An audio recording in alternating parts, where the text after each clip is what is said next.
Hello everyone, সবাই কেমন আছো? আশা করি সবাই খুব ভালো আছো, আমরাও ভালো আছি। তো দেখো, আজকে আমি তোমাদের সকালটা শুরু করলাম এই যে এই জুঁই ফুল গাছটা দিয়ে। দেখো, সরি, জুঁই ফুল না, এটা বেলি ফুল গাছ। কত কড়ি এসছে গাছটাতে। এর আগে একবার গাছটা ফুল দিয়েছে। আর এই দেখো, সকালবেলা আমি আর মাম্মাম শুয়েছিলাম, তো তোমাদেরকে সেটাই দেখাচ্ছিলাম। দেখো মাম্মাম কী করছে। ও যেন খুব মারে। আর এখন একটু বড় হয়ে উঠছে যেহেতু, এখন বসতেও শিখে গেছে একা একাই। দেখো, সকালে, এটা একদম সকালবেলায় যখন ও ঘুম থেকে উঠে যেতে, আমি ওর পাশে গিয়ে একটুখানি শুয়েছিলাম, সেই টাইমটার ভিডিও এটা। দেখো, দেখতে পাবে ও আমাকে কেমন মারছে একটুখানি পরে। দেখো,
এরপরে আমি নিচে এসে ওর জন্য দুধটা রেডি করে নিচ্ছি। সকালবেলায় আমার মেয়ে সাধারণত প্লেন দুধই খায়। এরপরে ও এই দুধ খেয়ে একটুখানি ঘুমিয়ে পড়ে এই 9টা সাড়ে 9টার দিকে। তারপরে আবার ওকে 10টা 11টার দিকে আমি একটুখানি মুড়ি গুঁড়ো আর কলা দিয়ে ওকে দিই। রোজ এক খাবার দিই না, মাঝে মাঝে চেঞ্জ করেও দিই। এই যে ও ফ্রেশ হয়ে গেছে এখন।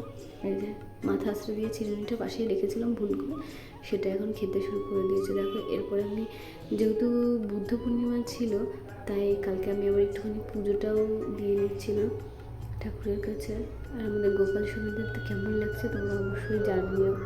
কাল আমি ওদের জন্য নতুন নিজে হাতে ড্রেস বানিয়েছি। যদি তোমরা সেই ব্লগটা দেখতে চাও অবশ্যই কমেন্ট করে জানিও, তোমাদেরকে আমি দেখিয়ে দেবো। তো দেখো,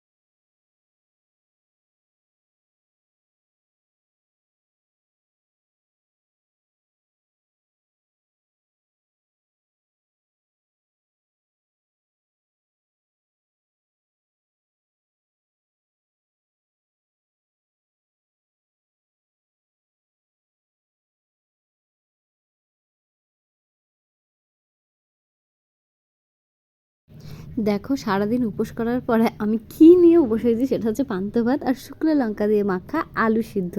খুব ভালোবাসি জানো তো এটা খেতে। আমি গরমে পড়ে আমি প্রায় প্রত্যেক দিনই আলু সিদ্ধ মাখা আর হচ্ছে পান্তা ভাত, খুব ভালো লাগে খেতে। এটাই রোজ আমার সকালবেলার ব্রেকফাস্ট। তারপরে দেখো, আমার ছোটো দাদু নিয়ে এসেছিলো আম মাখা। এই আমাদের বাড়িতে, আমরা তো জয়েন্ট ফ্যামিলি, আমাদের বাড়িতে এই দুটো মানুষই আছে যারা আমরা খুব টক খেতে ভালোবাসি। আর আমার ছোটো দাদু যখনই বাইরে থেকে আসে তখনই আম, কুল, যখন যে টাইমটা যেটা হয় আর কি, সেগুলো নিয়ে আসে। তো দেখো, আমি আম মাখা করছিলাম। আমটা দেখে তোমাদের কার কার জিভে জল এসছে সেটা কিন্তু অবশ্যই বলো, কারণ টক এমন একটা জিনিস যেটা এরপরে আমি চলে এসেছিলাম একটুখানি পার্লারে, কারণ অনেক দিন যেহেতু আমার আইব্রো করা হয় না, তো সেটার জন্য আমি আর আমার পিসি এসেছিলাম, ও আমাকে নিয়ে এসেছিল এই জায়গাটাতে। এটা একদম নতুন আমার কাছে, আমি কোনোদিনও এর আগে এইখানে আমি আজকে প্রথম আসলাম। এটা নিয়ে এসেছিল আমার পিসি আমাকে, ও বলছিল যে চল এই জায়গাটায় খুব সুন্দর করে দেয়, তো তার জন্যই এসছি। তো দেখো আমাকে বলছে ফোনটা ঠিক করে রাখ যাতে দেখা যায়। এই যে এই ভিডিওটা আমার পিসি আমাকে করে দিচ্ছিল, এই যে আমি বসেছি। আর ইনার ব্যবহার কি বলবো, খুব সুন্দর ইনার ব্যবহার, আর এনার হাতের কাজও খুব সুন্দর। আমাকে বলছিল তোমার আইব্রোটা ভীষণভাবে বাজে হয়ে গেছে, কোথা থেকে করেছিলে আগে। সত্যি আগের বার আমি যেখান থেকে ব্রুদ করেছিলাম না, এত বাজে করে দিয়েছে কি বলবো, একটা সরু একটা মোটা এভাবেই করে দিয়েছিল। তো দেখো তারপরে আমি দেখে নিচ্ছিলাম সব ঠিকঠাক আছে কিনা, খুব সুন্দর। তারপরে দেখো এই যে সকালবেলায় আমি আর মাম্মা একটুখানি শুয়েছিলাম, দেখো আমাকে এত মারছে গো, এখন আমি মানে পাগল হয়ে যাচ্ছি। ওই দেখো এখন চিমটি কাটছে, ঘুষি মারছে। তো বন্ধুরা তোমরা সবাই জানিও আজকে আমার ব্লগটা তোমাদের কেমন লাগলো, আর তোমরা যদি দেখতে চাও আমার মেয়ের ডেলি রুটিন তো তোমরা সেটাও বলো।